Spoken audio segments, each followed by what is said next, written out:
मैं doctor Chandrakala sociology BA part third में second paper में सभी बच्चों का पुनः स्वागत करती हूँ। बच्चों, आज हम नगरीय समाजशास्त्र का अर्थ, परिभाषा और विशेषताएं के साथ सब्जेक्ट मैटर अर्थात विषय क्षेत्र पर चर्चा करेंगे। सबसे पहले अर्थ देखते हैं। नगरीय समाजशास्त्र वह शास्त्र है जो कस्बों और नगरों के समाज और उनमें रहने वाले मनुष्यों के जीवन का अध्ययन करता है। यह नगरों में विद्यमान सामाजिक संबंधों का एक क्रमबद्ध अध्ययन करता है। साथ ही नगरीय जीवन की समस्याओं और सभी पहलुओं का अध्ययन करता है। इस तरह से नगरीय समाजशास्त्र नगरीय जीवन के प्रत्येक पहलू से संबंधित है। अब एक नज़र परिभाषाओं पर डालते हैं। स्मिथ के अनुसार नगरीय समाजशास्त्र नगरों में व्याप्त सामाजिक संबंधों का क्रमबद्ध ज्ञान है। तो देखिए, जब भी विज्ञान आता है तो क्रमबद्ध ज्ञान बहुत ज़रूरी हो जाता है। इसी तरह से एक और परिभाषा देखते हैं लॉरी नेल्सन के शब्दों में। नगरीय समाजशास्त्र नगरीय पर्यावरण के व्यक्तियों के नगरीय समूहों के पारस्परिक संबंधों का अध्ययन है। हॉबहाउस ने इस तरह समझाया है, नगरीय समाजशास्त्र नगरीय जीवन और समस्याओं का अध्ययन है। कुल मिलाकर नगरीय समाजशास्त्र में नगरीय जीवन का अध्ययन किया जाता है वैज्ञानिक तरीके से। ठीक है, अर्थ और परिभाषाओं की विवेचना के बाद हम नगरीय समाजशास्त्र के विषय सामग्री पर दृष्टिपात करते हैं। विषय सामग्री को हमने 8 पॉइंट्स में आपको बताने का प्रयास किया है। पहला है अर्बन सोशियोलॉजी, नगरीय अर्बन इकोलॉजी अर्थात नगरीय पारिस्थितिकी शास्त्र। दूसरा है नगरों का अध्ययन अर्थात स्टडी ऑफ सिटी। तीसरा है नगर नियोजन अर्थात अर्बन प्लानिंग। चौथा है अर्बन सोशल स्ट्रक्चर अर्थात नगरीय सामाजिक संरचना। और नेक्स्ट है आपका study of urban science and continuity. Study of order of social continuity control सामाजिक नियंत्रण की व्यवस्था और का अध्ययन। 6 में है आपका अर्बनाइजेशन अर्थात नगरीकरण। 7 में है आपका स्टडी ऑफ अर्बन प्रॉब्लम्स अर्थात नगरीय समस्याओं का अध्ययन। और 8वां है आपका भौगोलिक कारण। तो इस तरह से मैंने आपको बताया कि नगरीय समाजशास्त्र की विषय सामग्री में कौन कौन से टॉपिक शामिल हैं। अब इन पर विस्तार से विचार करते हैं और देखते हैं एक एक करके। तो सबसे पहले हमने देखते हैं नगरीय पारिस्थितिकी शास्त्र। इसमें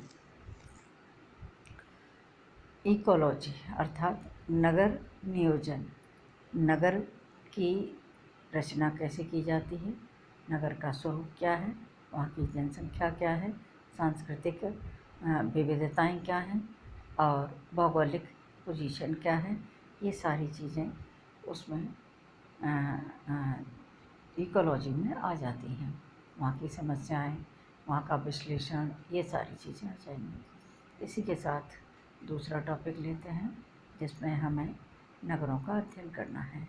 इसमें नगर क्या है, उनकी आकृति कैसी है, उनकी सांस्कृतिक विशेषताएं क्या हैं, उनका रहन सहन क्या है, उनकी जनसंख्या कितनी है ना, उनका संरचना कैसी है।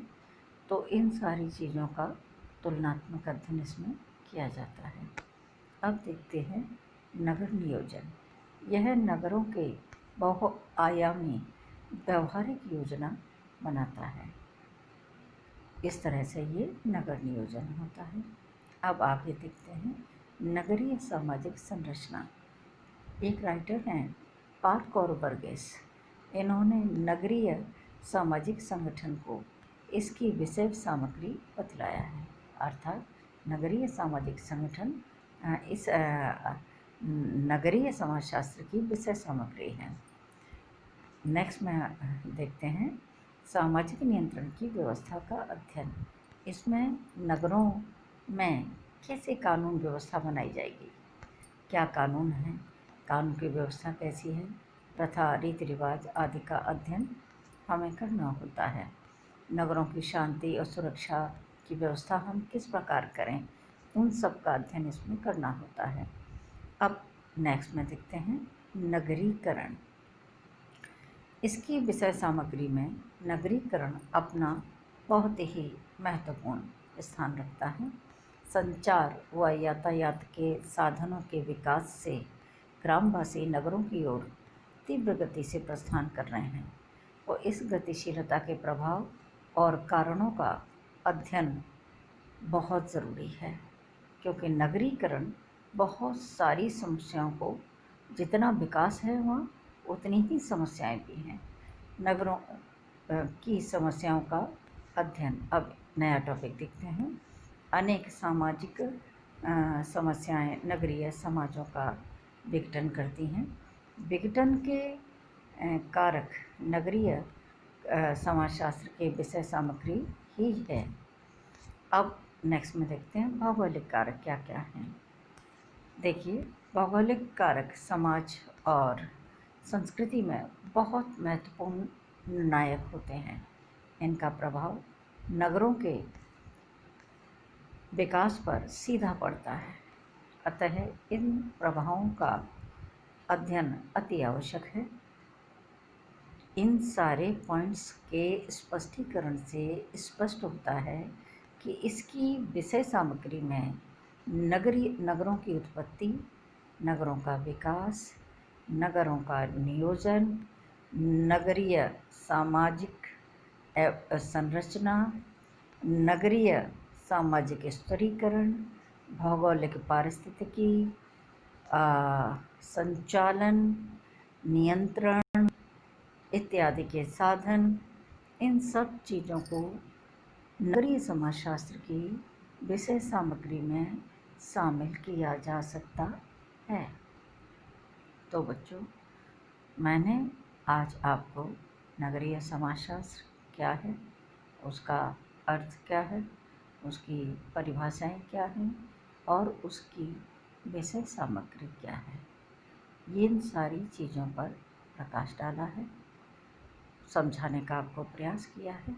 फिर भी अगर आपकी कोई क्वेरी है या कोई चीज़ आपको समझ नहीं आई है तो आप मुझसे व्हाट्सएप में या मेरे मोबाइल नंबर पर फ़ोन करके व्यक्तिगत रूप से भी पूछ सकते हैं, व्हाट्सएप के माध्यम से पूछ सकते हैं, मेरे मेल आईडी पे आप अपनी प्रॉब्लम डाल सकते हैं और हम उसका जवाब देने का प्रयास करेंगे।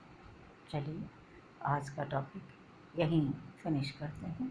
कल फिर मिलते हैं एक नए टॉपिक के साथ। Thank you very much.